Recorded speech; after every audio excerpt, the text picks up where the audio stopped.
Hello everyone, welcome back to Salem Learning. It's me Muhammad Shafiq VK, your chemistry teacher. മക്കളെ എല്ലാവരും on എക്സാമിന് ഒരുങ്ങുകയാണ് അല്ലേ?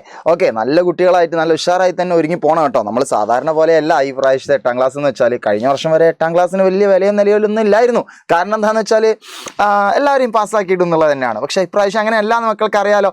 Okay, നിങ്ങളുടെ മാർക്കൊക്കെ നോക്കി കൃത്യമായിട്ട് അനലൈസ് ചെയ്തിട്ട് തന്നെയാണ് 9ാം ക്ലാസ്സിലേക്ക് പാസ്സാക്കുകയുള്ളൂ കേട്ടോ. ഓക്കെ, പക്ഷെ അത് പ്രശ്നമല്ല, നമ്മൾ സൈലൻ്റല്ലോ കൂടെ. അപ്പോൾ തീർച്ചയായിട്ടും മക്കൾക്കൊക്കെ നല്ല രീതിയിൽ പഠിക്കാൻ പറ്റും, നല്ല രീതിയിൽ മുന്നോട്ട് പോകാൻ പറ്റും, എല്ലാ ക്വസ്റ്റ്യൻസിനും ആൻസർ ചെയ്യാൻ പറ്റും, ഫുൾ മാർക്ക് തന്നെ നേടാൻ പറ്റും മക്കളെ. അപ്പോൾ സാറിന്ന് ചെയ്യാൻ പോകുന്ന കാര്യം എന്താണെന്ന് വെച്ചാൽ നമ്മൾ എക്സാമിന് ഒരുങ്ങുന്നതിന് മുമ്പ് തീർച്ചയായിട്ടും നമുക്ക് എല്ലാ ഏരിയകളും നമുക്ക് അറിയണം എന്നുള്ളതാണ് അല്ലേ. എങ്ങനെ ക്വസ്റ്റ്യൻ ചോദിച്ചാലും മക്കളെ, എങ്ങനെ വട്ടം കറക്കുന്ന ക്വസ്റ്റ്യൻ ചോദിച്ചാലും നിങ്ങൾക്ക് അത് കിട്ടണം എന്നുള്ളതാണ് അല്ലേ.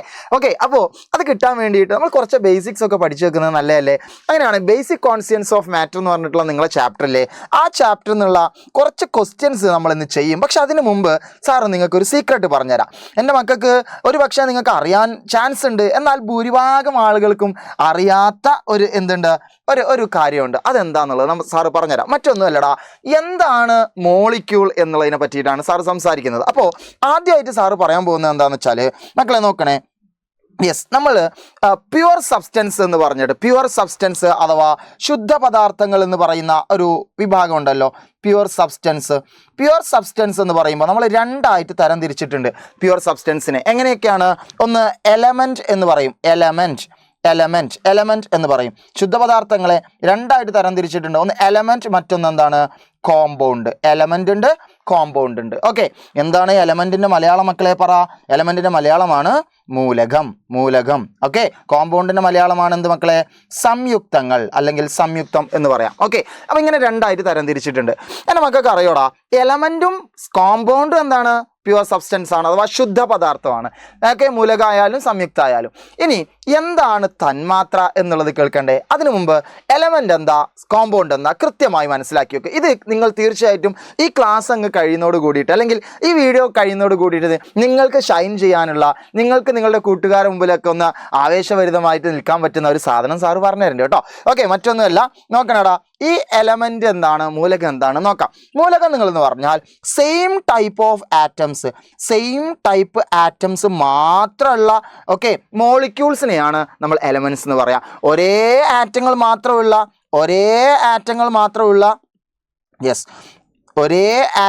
മാത്രമുള്ള തന്മാത്രയാണ് നമ്മൾ എന്ത് പറയുക? മൂലകങ്ങൾ എന്ന് പറയാം. എന്നാൽ എന്താ കോമ്പൗണ്ട് എന്ന് പറഞ്ഞാൽ? യെസ്, മറ്റൊന്നുമല്ല, ഡിഫറെൻറ്റ് ടൈപ്പ് ഓഫ് ആറ്റംസ് ഉണ്ടാവും.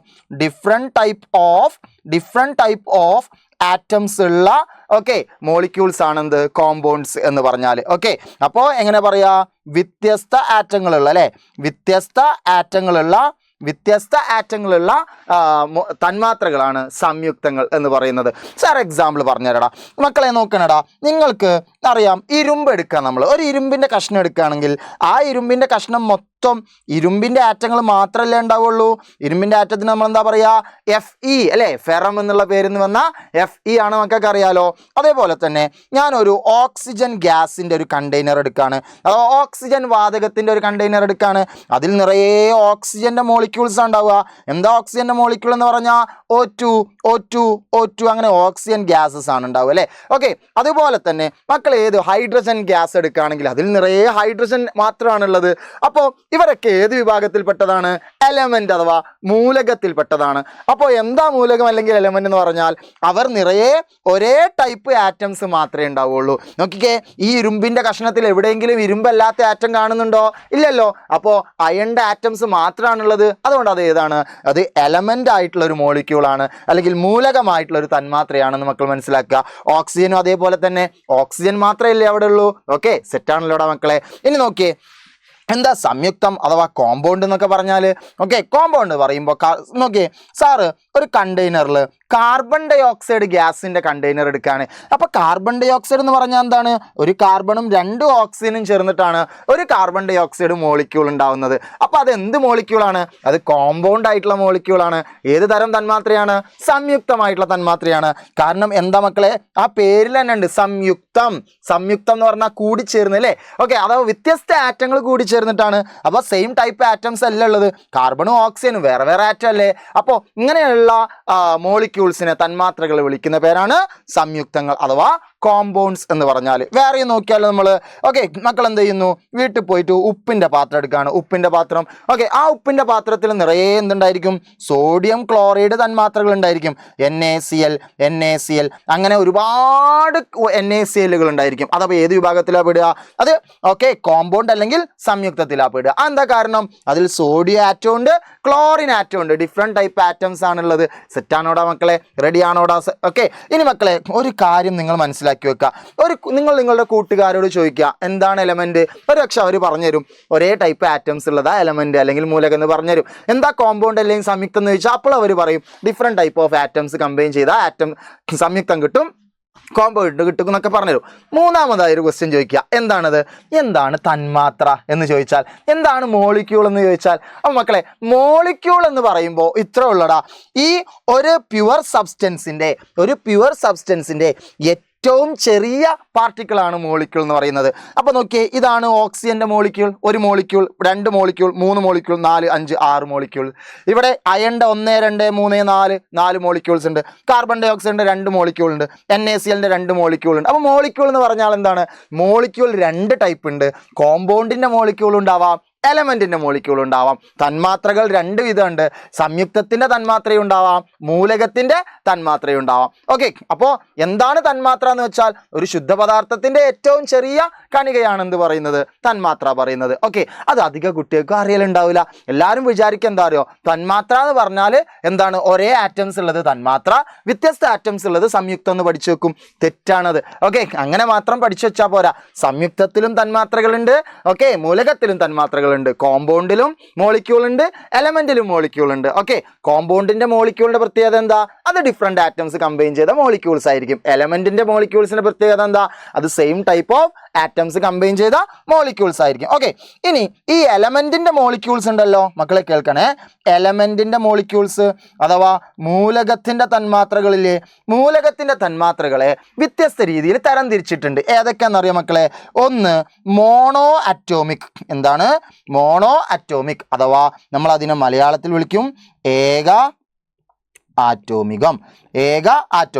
മറ്റൊന്ന് മക്കൾ പഠിച്ചു വെക്കടാ, എന്താണ് ഡൈ അറ്റോമിക്. എന്താ മക്കൾക്കാർ ഇമ്പോർട്ടൻ്റ് ആട്ടോ, എക്സാമിന് എന്തായാലും ചോദിക്കേ.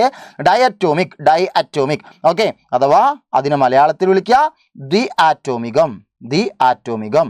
ഓക്കെ, മറ്റൊന്ന് മക്കൾ പഠിച്ചു വെച്ചോ, എന്താണ് മൂന്നാമതായിട്ടുള്ളത് പോളി അറ്റോമിക്. എന്താണ് മക്കളെ, പോളി അറ്റോമിക്, അതായത് അതിനെ മലയാളത്തിൽ പറയും ബഹു അറ്റോമികം.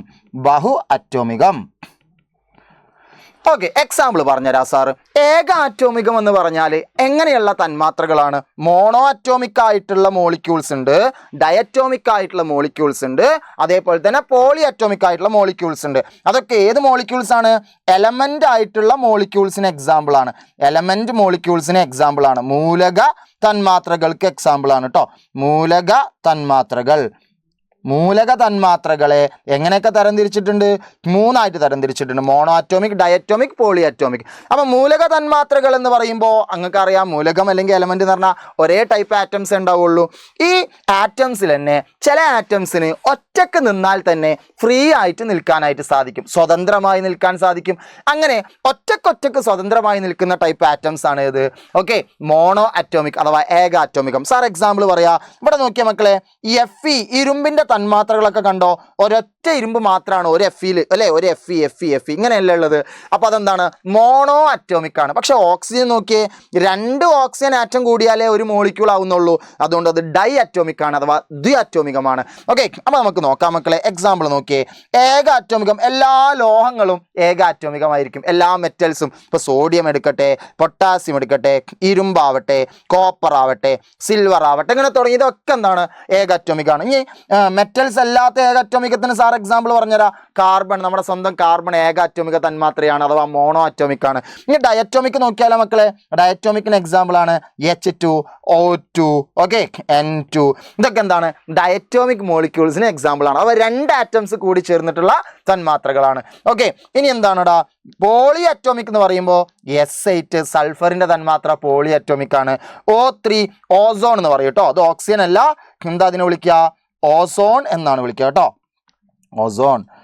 വായിക്കാൻ കിട്ടുമല്ലോ, ഓസോൺ കേട്ടോ. ഇനിയോ വേറൊന്നാണ് P4 ഫോസ്ഫറസിന്റെ തന്മാത്ര, അതെന്താണ് പോളി അറ്റോമിക്ക. അപ്പൊ എന്താണ് പോളി അറ്റോമിക് അല്ലെങ്കിൽ ബഹു അറ്റോമിക് എന്ന് പറഞ്ഞാൽ രണ്ടിലധികം ആറ്റംസ് ഉണ്ടെങ്കിൽ അതിനെ മൊത്തത്തിൽ നമ്മൾ എന്ത് വിളിക്കും, പോളി അറ്റോമിക് അല്ലെങ്കിൽ ബഹു അറ്റോമികം എന്ന് വിളിക്കും. ഓക്കെ, അപ്പോൾ മക്കളെ വളരെ ഇമ്പോർട്ടൻ്റ് ആയിട്ടുള്ള ഒരു ടോപ്പിക്കാണ് നമ്മളിപ്പോൾ ഇവിടെ കവർ ചെയ്തിട്ടുള്ളത്. ഇത് വെച്ചുള്ള കുറച്ച് ക്വസ്റ്റ്യൻസ് ചെയ്ത് നോക്കിയാലോ മക്കൾക്ക്, നോക്കണേ. അപ്പം മോളിക്യൂൾസിനെ മൂന്നായിട്ട് നമ്മൾ തരംതിരിച്ചു, monoatomic, diatomic, polyatomic. Okay, ഏകാറ്റോമികം, ദ്വിഅറ്റോമികം, ബഹു അറ്റോമിക് എന്നുള്ളത് തരംതിരിച്ചു. ഷുഗർ ഒരു എലമെന്റ് ആണോ കോമ്പൗണ്ട് ആണോ, പഞ്ചസാര നോക്കാം. അതിന് മക്കൾക്ക് എന്ത് ചെയ്യണം, ഷുഗറിന്റെ തന്മാത്രാവാക്യം അഥവാ മോളിക്കുലാർ ഫോർമുല അറിയേണ്ടതുണ്ട്. എന്താ മോളിക്കുലാർ ഫോർമുല? സാർ എഴുതി തരടാ, C12H22O11. അപ്പൊ കണ്ടാൽ തന്നെ അറിയാം ഡിഫറെന്റ് ടൈപ്പ് ഓഫ് ആറ്റംസ് കൂടി ചേർന്നിട്ടുള്ള മോളിക്യൂളാണ്. അപ്പൊ ഷുഗർ എന്തിലാ വരിക, കോമ്പൗണ്ട് ആണ്. ഓക്കെ, ഇനി എന്താ സോഡിയം എന്ന് പറയുമ്പോൾ ആകെ സോഡിയം മാത്രമേ ഉള്ളൂ, ഒരാറ്റം മാത്രമേ ഉള്ളൂ, ഒരു സെയിം ടൈപ്പ് ഓഫ് ആറ്റംസ് മാത്രമേ ഉള്ളൂ. അപ്പൊ എന്താണ്, എലമെന്റ് ആണ് അഥവാ മൂലകമാണ് അല്ലേ. ഓക്കെ, അപ്പോൾ ഇത് തന്നെ സാർ ഇതിന്റെ മലയാളം ടേബിൾ ഇവിടെ ഉണ്ട്, പക്ഷെ സാർ ഇവിടെ എഴുതാം മലയാളം. എന്താണ് എലമെന്റ് എന്ന് പറയുമ്പോൾ മൂലകം, ഇതെന്താണ് സംയുക്തം കേട്ടോ. സോഡിയം ക്ലോറൈഡ് മക്കളെ, സോഡിയം ക്ലോറൈഡ് എന്ന് പറയുമ്പോൾ NaCl ആണ്. സോഡിയം ക്ലോറൈഡ് എന്ന് പറയുമ്പോൾ NaCl. അപ്പോൾ different type of sodium atom ഉണ്ട്, ക്ലോറിൻ ആറ്റം ഉണ്ട്. അതുകൊണ്ട് അതെന്താണ്, സംയുക്തമാണ് അല്ലെങ്കിൽ കോമ്പൗണ്ട് ആണ്. നൈട്രജൻ എന്ന് പറയുമ്പോൾ മക്കൾ നോക്കിയേ, N2. അതെ, നൈട്രജൻ്റെ തന്മാത്ര നമ്മളിപ്പോൾ പറഞ്ഞു, N2 ഡയറ്റോമിക് തന്മാത്ര. പക്ഷേ ഒരേ ടൈപ്പ് ആറ്റംസ് അല്ലേ ഉള്ളൂ, നൈട്രജൻ മാത്രമല്ലേ ഉള്ളൂ. അതുകൊണ്ട് അതെന്താ, മൂലക തന്മാത്രയാണ് അല്ലെങ്കിൽ എലമെന്റൽ മോളിക്യൂളാണ്. ഓക്കെ, അമോണിയ എന്ന് വെച്ചാൽ മക്കൾക്ക് അറിയോ, NH3 ആണ് അമോണിയ. ഒരു നൈട്രജനും 3 ഹൈഡ്രജനും കൂടിയിട്ടുള്ള ആളാണ് എന്ത്, അമോണിയ എന്ന് പറയുന്നത്. അപ്പോൾ ആ അമോണിയ എന്താണ്, ഒരു കോമ്പൗണ്ട് ആണ് അല്ലെങ്കിൽ ഒരു സംയുക്തമാണ്. മക്കൾ പഠിച്ചു വെക്കാം, ഇത് കിട്ടുമല്ലടാ ഇങ്ങനത്തെ എക്സാമ്പിളൊക്കെ ചോദിച്ചാൽ. ഓക്കെ, എക്സാമിന് ചോദിച്ചാൽ കിട്ടണേ. ഇനി നോക്കണടാ മക്കളെ, യെസ് അതിൻ്റെ മലയാളമാണ്. ഇനി ഇവിടെ ഉള്ളത് നമ്മൾ ക്ലാസിഫൈ ചെയ്യാനാണ് പറയുന്നത്. എങ്ങനെ ക്ലാസിഫൈ ചെയ്യേണ്ടത്, monoatomic, diatomic, triatomic, polyatomic അഥവാ ഏകാറ്റോമികം, ബഹു അറ്റോമിക്, ദ്വിഅറ്റോമികം, ബഹു അറ്റോമികം. ഇങ്ങനെ എന്ത് ചെയ്യുന്നു, നമ്മൾ തരംതിരിക്കുകയാണ്. അപ്പോൾ സാറ് റെഡ് കൊണ്ട് മാത്രം നമുക്ക് മോണോ അറ്റോമിക് കണ്ടുപിടിക്കാം. ഏതൊക്കെ മോണോ അറ്റോമിക്? ഇപ്പോൾ മോണോ അറ്റോമിക് എന്താ അതിൻ്റെ മലയാളം, ഏക ആറ്റോമികം. ഓക്കെ, ഇനി ഞാൻ സാർ എന്ത് ചെയ്യുക, ബ്ലൂ കൊണ്ട് ഡൈഅറ്റോമിക് അഥവാ ദ്വിഅറ്റോമികം. ഓക്കെ, ഇനി ഏതാ കളർ എടുക്കാം നമ്മൾ? ഓക്കെ, മക്കൾക്ക് ഇനി കളറ് യെസ് ബ്ലാക്ക് എടുക്കാം അല്ലേ. ഓക്കെ, അപ്പോൾ പോളി അറ്റോമിക് എന്താ പറയുക, ബഹു അറ്റോമികം. ഓക്കെ, അപ്പോൾ ഇതെങ്ങനെയാണ് നമ്മൾ തരംതിരിച്ച് നോക്കിയല്ലേ. ഓക്കെ, നോക്കാം മക്കളെ എന്തൊക്കെയാണ്. ആദ്യം നമുക്ക് ഹീലിയം ഏതിലാ വരിക, അത് മോണോ അറ്റോമിക് ആണ്, ഒരു ആറ്റം മാത്രമേ ഉള്ളൂ. H2 2 ആറ്റം ഉണ്ട്, അപ്പോൾ H2 ഡയറ്റോമിക് ആണ്, ദ്വിഅറ്റോമികത്തിലാണ്. P4 4 എണ്ണം ഉണ്ട്, അപ്പോൾ ഉറപ്പായിട്ടും അത് പോളി അറ്റോമിക് ആണ്. ഓക്കെ, Ne ഒരാൾ മാത്രമേ ഉള്ളൂ, നിയോൺ, അപ്പോൾ എന്താണ്, ഒരു മോണോ അറ്റോമിക് ആണ്, ഏകാറ്റോമിക് അല്ലേ. N2 അതെന്താണ്, N2 എന്ന് പറയുമ്പോൾ ഡയറ്റോമിക് ആണ്. S8 8 എണ്ണം ഉണ്ട്, അപ്പോൾ എന്താണ്, അത് പോളി അറ്റോമിക് ആണ്, ബഹു അറ്റോമിക് ആണ്. Cl2 2 ക്ലോറിനേ ഉള്ളൂ, അതുകൊണ്ട് ഡയറ്റോമിക് ആണ്. Ar ആർഗൺ, ഒരൊറ്റ ആർഗണേ ഉള്ളൂ, അതുകൊണ്ട് മോണോ അറ്റോമിക് ആണ്. O3 ഓസോൺ ആണ്, അപ്പോൾ ഇതിലാ പെടുക, ബഹു അറ്റോമികം അല്ലെങ്കിൽ പോളി അറ്റോമിക്. ഇങ്ങനെ ക്ലാസിഫൈ ചെയ്യാൻ എൻ്റെ മക്കൾക്ക് ആവുമല്ലോ. ഓക്കെ, എന്തായാലും എക്സാമിന് ഉറപ്പിച്ചുകൊണ്ടു ഈ ടൈപ്പ് ക്വസ്റ്റ്യൻ എന്തായാലും വരിക മക്കളെ. സോ ഇങ്ങനെയുള്ള ക്വസ്റ്റ്യൻസ് ഒക്കെ അറ്റൻഡ് ചെയ്യാൻ നിങ്ങൾക്ക് കഴിയും ഉറപ്പായിട്ടും. ഞാൻ ഇന്നിപ്പോൾ ഇവിടെ എടുത്ത കണ്ടന്റിൽ നിന്നും നിങ്ങൾ മൊത്തമായി നിങ്ങൾ ഐഡന്റിഫൈ ചെയ്ത് മനസ്സിലാക്കി വെക്കുകയാണെങ്കിൽ 5ഓളം മാർക്ക് നിങ്ങൾക്ക് നേടാനുള്ള ചാൻസ് ഉണ്ടായിരിക്കും. ഓക്കെ, അപ്പോൾ മക്കളെ ആരും മറക്കണ്ട, പഠിക്കുന്ന കാര്യങ്ങൾ നല്ല രീതിയിൽ പഠിക്കുക. പിന്നെ നമ്മളെ പബ്ലിക് ലൈവ് ഒക്കെ വരുമ്പോൾ നന്നായിട്ട് അറ്റൻഡ് ചെയ്യുക. ഇവിടെ നമ്മൾ പഠിച്ച കാര്യങ്ങളും നിങ്ങൾ മുന്നേ പഠിച്ച കാര്യങ്ങളൊക്കെ മിക്സ് ചെയ്തുകൊണ്ട് എന്ത് ചെയ്യുക, പബ്ലിക് ലൈവിൽ അറ്റൻഡ് ചെയ്ത് നല്ല ഉഷാറായിട്ട് എക്സാമിന് മുന്നേ തന്നെ ക്വസ്റ്റ്യൻ പേപ്പർ മനസ്സിൽ എത്തുന്ന രൂപത്തിൽ മക്കൾ എക്സാമിലേക്ക് നടന്നു പോകുന്ന ഒരവസ്ഥ ആലോചിച്ച് നോക്കിയേ. അതായത് എക്സാം എഴുതുന്നതിന് മുമ്പേ മക്കൾക്കറിയാം എന്താണ് എഴുതാൻ പോകുന്നത്, എന്തൊക്കെയാണ് ചോദിക്കാൻ പോകുന്നത് എന്നുള്ളത്. യെസ്, അങ്ങനെ നമ്മൾ ഉഷാറാക്കി എടുക്കണം മക്കളെ. സോ നമുക്ക് എല്ലാ കാര്യത്തിനും സൈലത്തിനോടെ പഠിച്ച് ഉഷാറായിട്ട് മുന്നോട്ട് പോകണം. പബ്ലിക് ലെവലിലേക്കൊക്കെ വരണം കേട്ടോ മക്കളെ. സോ ഇപ്പം ഞാനിവിടെ നിർത്തുന്നു. അടുത്തത് ഇതിനും നല്ലൊരു കണ്ടന്റുമായിട്ട് സാർ വരും. Signing off.